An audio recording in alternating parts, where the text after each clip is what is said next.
Just like to introduce myself. My name's Kate Brett. I'm the head of humanities at WQE and I'm a history teacher, and so that's why I'm doing the session this morning, to talk about everything historical and to just give you a little bit of an insight into what it will be like if you come to study history when you come to study history with us in September. And so hopefully I'll cover quite a lot of information and questions that you have, but obviously you know that there's an opportunity for you to put your questions into the there's a little place for you to do that, and I'll come to those at the end of the session, and hopefully be able to answer any extra questions that I've missed. So that's the plan for today. We absolutely love history here at WQE. We are super enthusiastic about it, and so what I really hope you get from this is a sense of that, a sense of the professionalism of the teachers, of the way that the students really engage with us, and the fact that we get really fantastic results. So it's a really super subject to come and study with us. I thought I'd start by just putting up a few pictures of people who have studied history at university, so that you can see some of the illustrious alumni of former history courses. Depending on the size of your screen, whether you're on a phone or whether you're on a tablet, you might not be able to catch everybody there, but I hope that you've spotted a few world leaders. We've got George W. Bush, we've got Gordon Brown, our own Prime Minister, we've got Prince Charles. Maybe the most famous face on there is somebody who was actually at my university in my year, who is Sacha Baron Cohen, probably known to you as Borat, or Ali G if you're a little bit older. So there's a lot of really diverse kind of groups of people who end up studying history, and all sorts of different things that you can do with it. So I thought I'd just talk you through a little bit about why history is such a valued subject by universities, and a few of the kind of skills that you need to do it. So you might have heard of the Russell Group. These are an elite group of universities in our country, and it's one of the subjects that they really like to see people study. And I think the reason for that is because history is a really demanding course. It's a traditional A-level. People know exactly the sorts of skills that it gives you and the kind of challenges intellectually that it produces. And so it's one of those subjects that is known and trusted. And so that's a very good reason to be confident in choosing it and knowing that it's going to be something that will open doors for you in the future. Just a few things on what you need to be able to do to study history, and I'm sure these are ones that you are familiar with, but it's worth just really underlining it. So you've obviously got to have achieved a grade 5 or higher in your English language GCSE, and history if you've studied it. We don't insist that you've studied history before to come and do the A-level, but we are very interested in what you've got for your English grades, because fundamentally this is a very literary subject, and so you need to be somebody who's big on books. I think one of the kind of characteristics that we expect our students to have is that of being curious. We really want students who ask questions, who are able to sort of be imaginative, who want to investigate the past, who think about things, who don't just accept everything that's told to them, but ask questions and challenge us. That's the kind of best kind of class to have. And if you are somebody like that, then we are really keen for you to sign up to and to come and study history with us. You've got to enjoy reading. I've actually got my laptop balanced on a whole big pile of history books, and books are a big part of what we do in studying history, and so being keen on reading and recognizing that there will be a lot of it is a really important part of what we need you to be ready for. But it's also about being able to explain yourself, being able to write well, being able to persist. History definitely is a demanding subject. It will require a lot of you, and so being somebody who's got a bit of grit, a bit of resilience, is a really good thing as well. So we actually have two different study choices at WQE. So if you apply to do modern history, you will be asked when you come to enrol in the summer which of these two choices you have. Sometimes this changes year on year, and that's a little bit to do with the staffing that we have and things like that. But fundamentally, you've got two options. So the first one is one that includes looking at the Tudors, so from 1485 through to 1603, so from Henry VII through to Elizabeth I. And the other part of the course, the depth part, is looking at the Russians from 1917, the Russian Revolution, where the Bolsheviks, led by Lenin, who you can see in the picture here, kind of just absolutely sort of take over the country and upend all the expectations about how a country should be ruled, the first communist state until the death of Stalin in 1953. So that's one of the routes that you have an option for. The other one stays with the Tudors, so everybody who comes here is going to study that. But the alternative to looking at Russia is to look at America. And of course, in lots of ways, those two countries are these sort of great rivals in the 20th century. And so that's really what this course is allowing us to do, is to give you a sort of real parallel kind of experience. And in this particular depth course, 2Q, we look at things like the way in which America exists after the war and creates a whole new way of existing and looking at the world and sort of developing itself into the America that is kind of the one we're familiar with now. So that really critical post-war period, and we'll look at that in a lot of depth. It's worth saying that we can't 100% guarantee a first choice. We will ask you when you come which of those you would prefer, but it sort of depends on the other choices that you've made. So, for example, if you chose something like a language or something where there are a fewer kind of timetable options, it might force you into one or other of the history slots. So we ask you for a view, but we can't guarantee it. So hopefully not too many disappointed people, but we do our best to try and get people what they would like. What we also do, and this is for absolutely everybody, is we will be teaching you to be like a historian yourself. You'll do a piece of research, and this is in the form of your NEA, your non-examined assessment. The traditional word for that is coursework. You're going to have to write a large essay between 3,500 and 4,000 words, which is quite a lot. You've got a choice of different topics. So some centres don't tell you and don't give you a choice, but we do. And we do that because we recognise that if you're doing this on your own and with, the point of this, and we have very strict rules by the exam board that we're not allowed to help you too much. This has got to be an independent piece of work. And so if that's the case, then it's got to be something that you really want to do. So these are the options. So you've got the Crusading movement, so absolutely fascinating, thinking back 1,000 years to the Crusades, that period of time in medieval history. You can also study European witchcraft allegations. Thousands and thousands of women are executed as witches during this period, 1480 to 1600. Why? Why is that? What's the significance of their gender in all of this? So that's a really fascinating topic. We also have quite a few different options in relation to German history. So I've just put 3 of them there. So anti-Semitism, how has it developed through time? Was the anti-Semitism that kind of culminates in the Holocaust, was it something that was new to Germany, brought by the Nazis, or was it something that had been fermenting for a long time and that was kind of fully embedded by the time Hitler came to power? That's one of the options that you have. We also have an option on German women, their experiences, comparing their lives through different German regimes, or even foreign policy, if you're interested in that.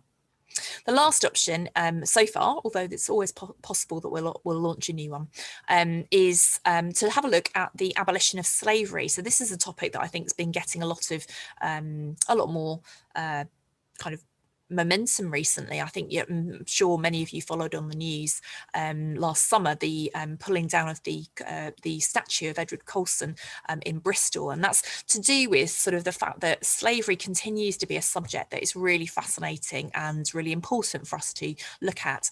And so one of the coursework options allows you to consider the different explanations for why slavery was abolished in the British Empire in the 1830s, so the slave trade earlier than that in 1807, and then the latest slavery going completely. So those are the coursework options, and of course once you are here and studying, we'll explain loads more about that.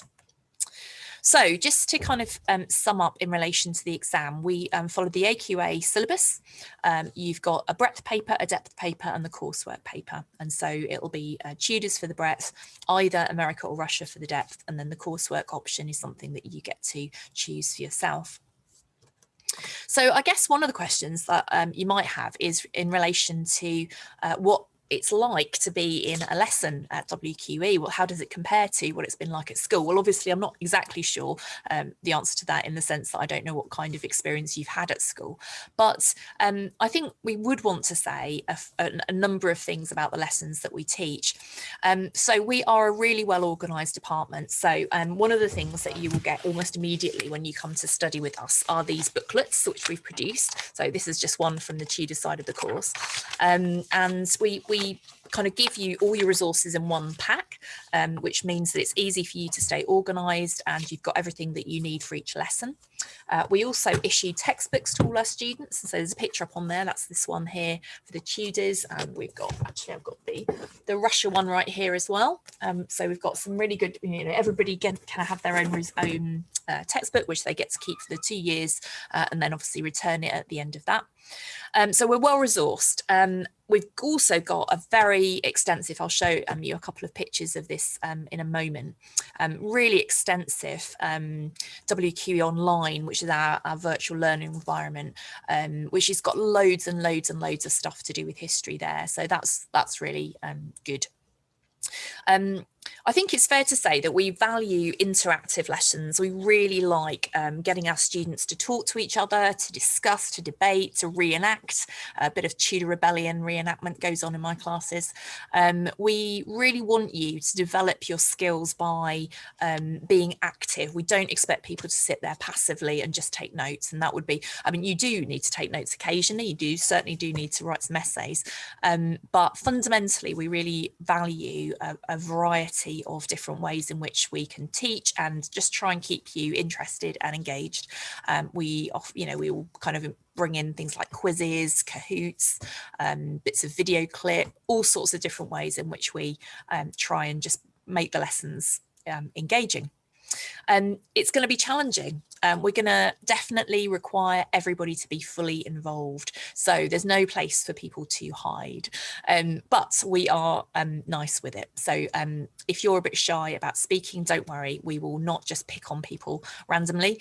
We give people a chance to think about what they're going to say, to make sure that they're comfortable with it. And so I think our students really appreciate the opportunity to be really actively involved and not just sort of sit there doing nothing. I think fundamentally the lessons are supportive as well. We've got an absolutely fantastic team of myself and 4 other history teachers, all of whom are highly professional, really supportive people who want you to do really well. And when we get our students back in to do some student voice activity with us after they've left, we had a group back in on Friday. So we get some really fantastic comments from them. In fact, I'm going to pull some of those up in a minute for you to have a look at. But they talk about the fact that it's difficult, but it's supportive. And so you can be really confident that you're going to get a good education. So I thought I'd just show you a few slides, just giving you some ideas of the sorts of work you can do. So we have a whole series of front loaders that we give to our students, which are these big A3 sheets, which allow you to sort of go into a little bit more depth and prepare yourself for particular themes. So this one, for example, is, I think, Henry VII's foreign policy. And so you've got one place where you sort of get a lot of information as a sort of revision exercise, but also as a way of preparing for lessons, so that when you come and do your lessons with us, you are already able to speak to some of the, you're already familiar with some of the concepts and things that we're talking about. So these front loaders are ones that they'll be about kind of maybe 6 or 7 per monarch, depending, well, actually there's fewer for Edward and Mary, but in total.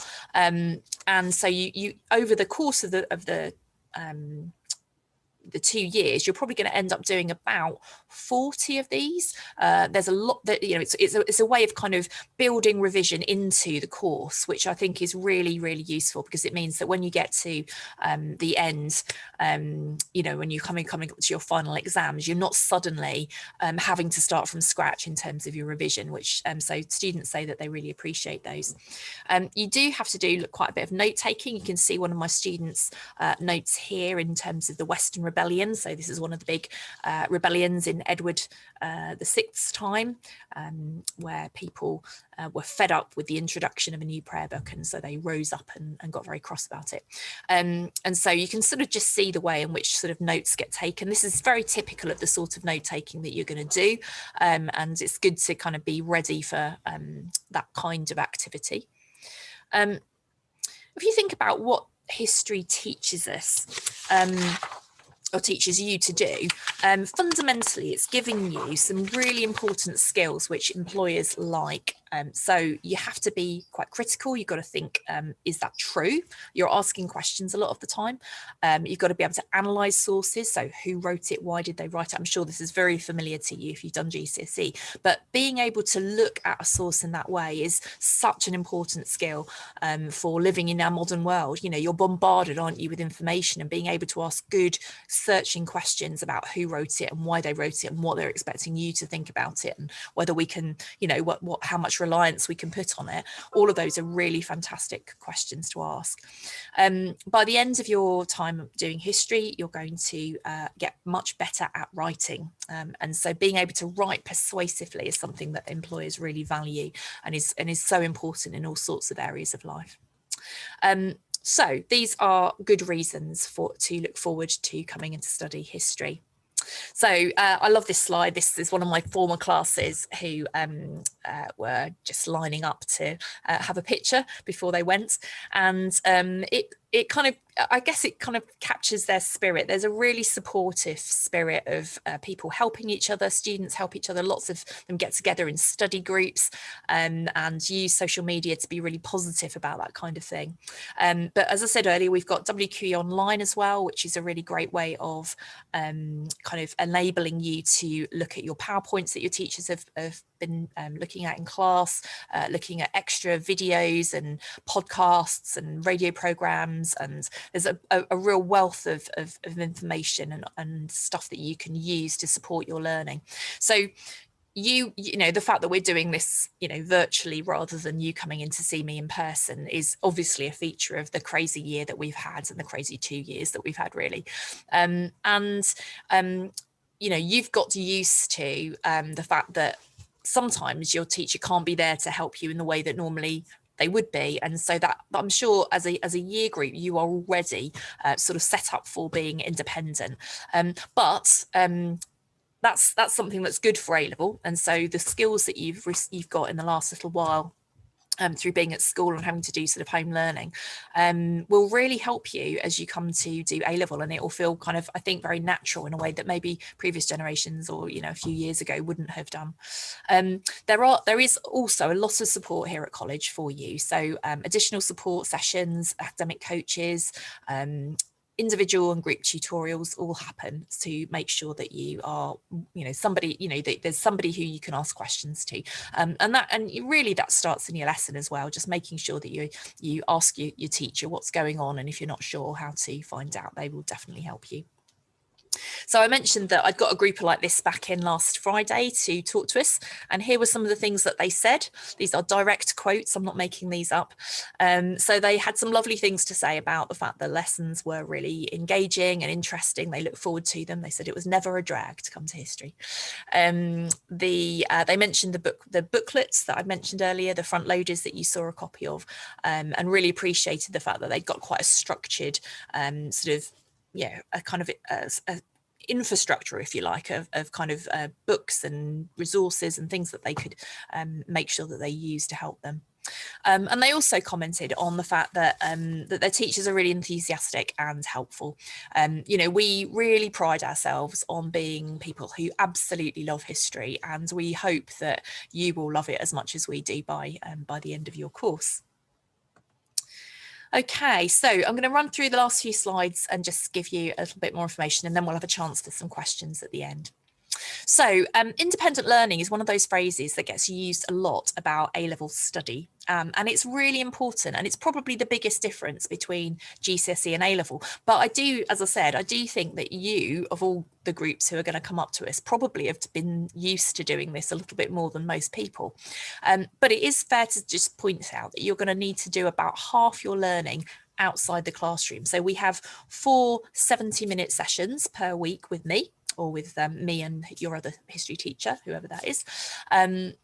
But you will also have to do things to make the best of that. And so preparing for lessons, going over what you've done in lessons, and extending your learning further through research and reading is really important.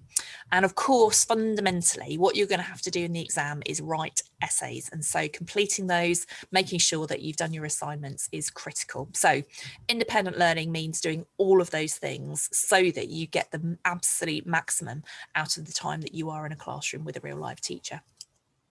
So I'd mentioned WQ Online. So this is a little bit kind of little picture to give you an insight into what it looks like. So you probably can't see too much detail because it's probably tiny in front of you, but there's all sorts of different categories in relation to course materials, links to the other sort of web links, podcast, videos, extra reading that you can do, and then all the resources from the lessons that you've had a look at. So there's a second one there, that's the NEA coursework page. So you are really coming into a course that is well set up and is going to be one that allows you to flourish if you choose to.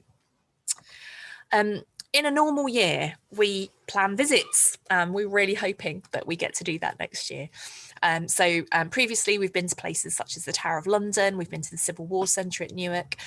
There's a good connection with the university that we are right next door to. So if you haven't been to visit WQE yet, you might not be aware of how close we are to Leicester University. But they have a Civil Rights Day that students were able to go to. And there's a fantastic project that's run every year called Lessons from Auschwitz, where 2 students get a funded place to go and visit Poland for the day. They get flown to Auschwitz and they spend a day looking around, they get flown back. And it's an incredible opportunity. And every year, 2 or sometimes even 4 students from WQE get to participate on that. So there's a little bit of a taster of things that you might be interested in. Okay. So I'm going to finish by just giving you a little question to think about, and this is partly to get you to understand why we're so enthusiastic about history and why we think it's so important. We love the fact that history constantly challenges and surprises us. You might think that kind of history's already happened, so how can it possibly change? But actually, the questions that historians are asking themselves really change and develop over time. They get interested in different things, they ask different questions. So I don't know what sprung to mind when you saw that, typical Tudor. I suspect it might be something a little bit like this picture. We can see those sort of very classic Tudor houses and people at different levels of them. I'm not sure it would have been quite as clean as that picture looks, but certainly Tudors were a bit of a mucky lot compared to us. However, this is a really interesting source that I don't know whether you have seen this before. This is a picture from a tapestry from the coronation of Henry VIII. And if you look a bit closer, I hope you can see that not everybody there looks like me. They don't all have white skin, and that's something that you might not have been expecting to see in a Tudor court. There's actually a man in there, in just the sort of on the sort of second, the right of the screen in the middle, who is somebody we now know is John Blank, who was a trumpeter at the court of Henry VIII. And this came to my attention through this absolutely fantastic book called Black Tudors, which was published a couple of years ago by Miranda Kaufman.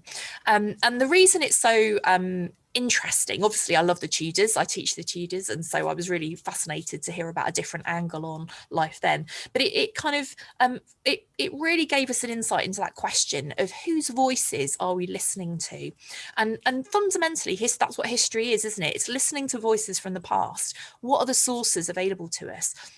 Is there anybody missing that we're not listening to? Have we overlooked any groups? And I think Miranda Kaufman's book suggested that there were actually people that we just kind of slightly written out of the story previously. And so it was fantastic to read that. And John Blank is one of the characters that she talks about. I've got it up on my shelf here, and we've got it in the library here at WQE. So if you're interested in that as an idea, then you can learn more about that. But fundamentally, it illustrated for me just that question about, you know, history is fundamentally about whose voices are we listening to? What are they saying to us? How are we understanding the past? What difference does it make listening to different groups of people? What evidence have they left behind? So these are the big questions that we get to ask, and we get to ask them in all parts of the course. So how can you prepare for your A-level studies? So you can read, that's the basic thing that you can do. And I'm going to give you some examples of books that you might like to read in just a moment. But you can also listen. So there are some absolutely super podcasts on the BBC Sounds app and other apps, other places that you can get your apps. So The Rest is History, the historian Tom Holland and other people get to talk about really interesting topics. You're Dead to Me is the guy who did Horrible Histories. He produces that, and that's quite fun. In Our Time is a really good radio show every Thursday, but you can download those through the BBC sites as well. Leicester is full of Tudor connection, and we have the death place of Cardinal Wolsey at Abbey Park. We've got the place where Lady Jane Grey lived in Bradgate Park. And of course, we've got the Battle of Bosworth site where you can go and visit the visitor centre there. We've got some activities for you to have a go at that will be on the worksheet that I hope has been sent out to you, or certainly is available for you if you would like as well. So my last slide is just some books that you might be interested in. So these are all ones that are easily available at bookshops. So we've got the whole range there. So we've got the Silk Roads, which is nothing to do with anything we study, but just fascinating about the kind of Central Asia and the history of it. We've got a couple on the depth studies, so America and Russia there. And one of my favourite books of the last few years, The Watchers by Stephen Alford, all about Elizabethan spy networks. So these are all ones that you can easily get hold of and that we can provide you with if you come and study here. So I'm really looking forward to seeing you in September. I'm going to stop sharing my screen and just have a look at the questions just to see what we've got there. So there's a question about if you get a 4 in English, can you still do history? So it depends a little bit on what else you've done. So if you've got 4s for both your Englishes, then probably not, because it probably shows us that you're going to struggle with the kind of what you've got on there. But hopefully you've got 5s and above for English and history, and that would enable you to come and study with us. How many books can you borrow from the WQE library? Not sure, actually. I don't know. You'll have to tell me. Certainly a number. And we have an absolutely fantastic learning resource centre, which is great. So come and have a look. The pass rate, well, the pass rate in terms of A to E is 100% normally. It depends a little bit year on year, and obviously in the last couple of years we've had some sort of strange things with results going on, haven't we? But the majority, I'm trying to think off the top of my head what last year was. We certainly got a high proportion, sort of maybe I want to say 60% A star to B, something like that. So we get a lot of really high performing students who go on to really good universities. I think we got 5 into Oxbridge last year, so you know, some really high performing students. How long can you stay in the library? You can stay in there as long as they'll let you. It's usually open until about 5 every evening, I think. So that's good. Will we learn about the slave trade with Elizabeth? If I'm honest, the slave trade bit of it is more to do with the NEA than it is to do with the Tudors itself. Although we do mention it, but we're a little bit constricted by what the exam board kind of gives us in terms of things to focus on. But if you're interested in slavery, then the NEA is a really good thing for you. How many people are in each class? We have a maximum of 24, but it does vary. So for example, one of my classes this year has got 16 people in it. One of them's got 23 in it. It just depends a little bit. You know, sometimes you get a bit of movement between that sort of, you know, people, you know, in terms of where the options have fitted. So certainly no more than 24. Okay. Now, let me just see, are there any more questions? Oh, a few more like that. Will we have help or guidance with the NEA? You absolutely will. We've got a lot of help and guidance, but it's quite constricted what we're allowed to do, but whatever we can do, we do. And the WQ Online is particularly good at that. Right, I think we're probably out of time now, so I'm going to have to say goodbye. If you want to email me with any questions, please feel free to do that. You can send them into admissions, but otherwise it's been absolutely lovely to have the chance to speak to you, and I look forward to seeing many of you in September.